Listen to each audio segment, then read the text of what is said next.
pa rin ang Southeast Metro Manila Expressway, SEMME, o Skyway Stage 4, isang malaking infrastructure project na magkokonekta mula Skyway Stage 2 sa FTI Taguig hanggang Batasan Complex, Quezon City, na naglalayong bawasan ang traffic sa C5 at EDSA, at inaasahang mag-o-offer ng mas mabilis na biyahe, mula 2 oras to 30 minutes, at mas malaking economic boost sa mga lugar tulad ng Rizal at Taguig, na patuloy na pinoproseso at dinadagdagan ng mga detalye sa alignment, tulad ng pag-cross sa C5 at pag-integrate sa darating na MRT4, ayon sa mga updates hanggang late 2025.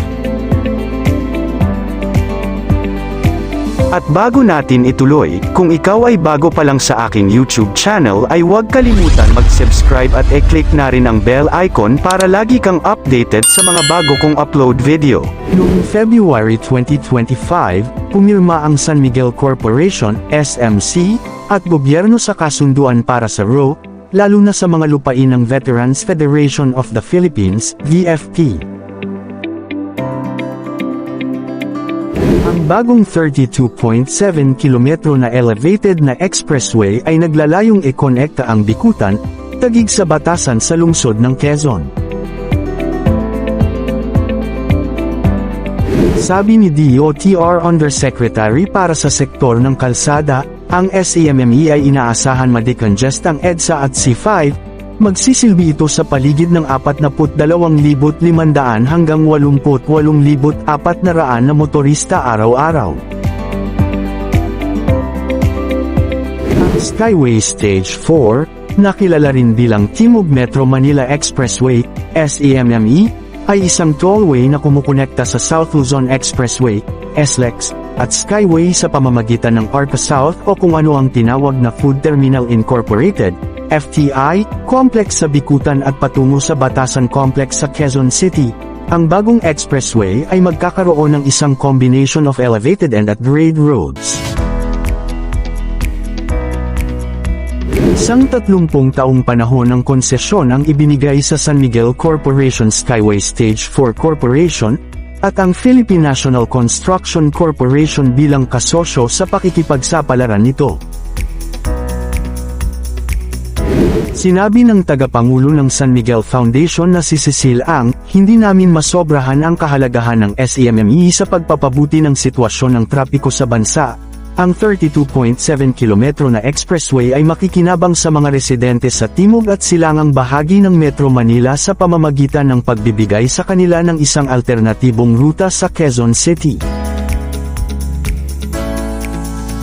Aniya pa, tulad ng kung paano nakatulong ang Skyway Stage 3 na ma-decongest ang EDSA, ang SEMME ay makakatulong sa pag-decongest ng C5.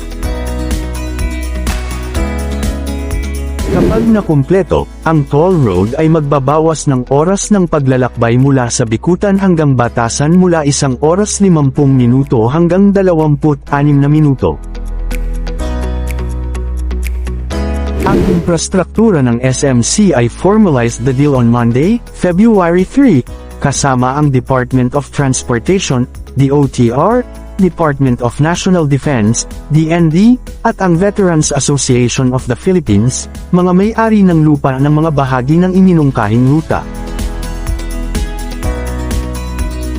Ang agreement signals another game-changing infrastructure initiative, ang toll na kalsada na ito, na may isang kombinasyon na at-grade and elevated expressways, ay lilikha ng isang kinakailangang kahaliling ruta, na lumampas sa mga kalsada na mabibigat ng trapiko at pag-iwas sa kasikipan kasama ang EDSA at iba pang mga pangunahing corridors. Sabi ng dating kalihim na si Jamie Bautista, binigyan diin din niya ang pangako ng gobyerno sa pangmatagalang solusyon para sa kadaliang kumilos sa lungsod sa pamamagitan ng pakikipagtulungan sa mga kumpanya tulad ng SMC. Sabi ni Ramon Ang, SMC Chairman at CEO, hindi natin masasalamin ang kahalagahan ng SEMME sa pagpapabuti ng sitwasyon ng trapiko sa ating mga lungsod. Makikinabang ito sa mga residente sa timog at silangang bahagi ng Metro Manila sa pamamagitan ng pagbibigay ng alternatibong ruta sa Quezon City. Lumpilma Niang, nakahandaan ng SMC na magsimula ng konstruksyon sa unang segment ng proyekto na hinihintay ang paglutas ng all right-of-way issues. Kinilala rin niya ang pakikipagtulungan sa Ayala Group, na makikita ang pagsasama ng Arca South Estate kasama ang Skyway System sa pamamagitan ng isang nakaw ang exit ng SEMME. Samantala, ang San Miguel Corporation, SMC, ay nakatakda upang simulan ang pagtatayo ng Northern Access Link Expressway, NALEX at Southern Access Link Expressway, SALEX, sa unang quarter na ito, ayon sa Toll Regulatory Board, TRB. Ang TRB Executive Director na si Alvin Carulo, sa isang pakikipanayam sa mga reporter noong nakaraang linggo, ay nagsabi na ang parehong mga proyekto ng tollway ay nasa huling yugto ng disenyo ng engineering. Ang 148.30 bilyong pesos na NALEX, na mayroong dalawang yugto, ay ang unang bahagi ng mas malaking rehiyon ng kapital na pinagsama-samang expressway network.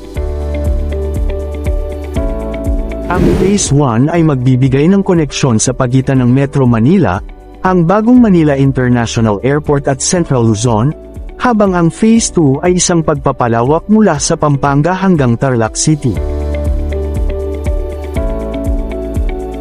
Samantala, ang 152.39 bilyong pesos SALEX ay ang second component ng Greater Capital Region Integrated Expressways Network.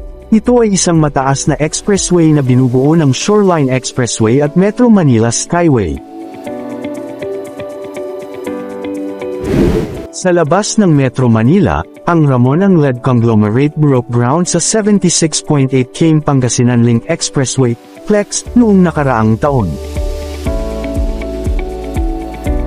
Ang unang yugto ng proyekto, na nagkakahalaga ng 34.34 bilyon pesos, ay tumatakbo para sa 42.67 km at nahahati sa tatlong mga segment. Ito ang bahagi ng 6.9 km na Binalonan-Manawag, 11.3 km Manawag-Calasiao Junction at ang 22.17 km Calasiao-Lingayen segment, ang isang 2.39 km spur na kalsada ay may aspaltado din sa Calasiao.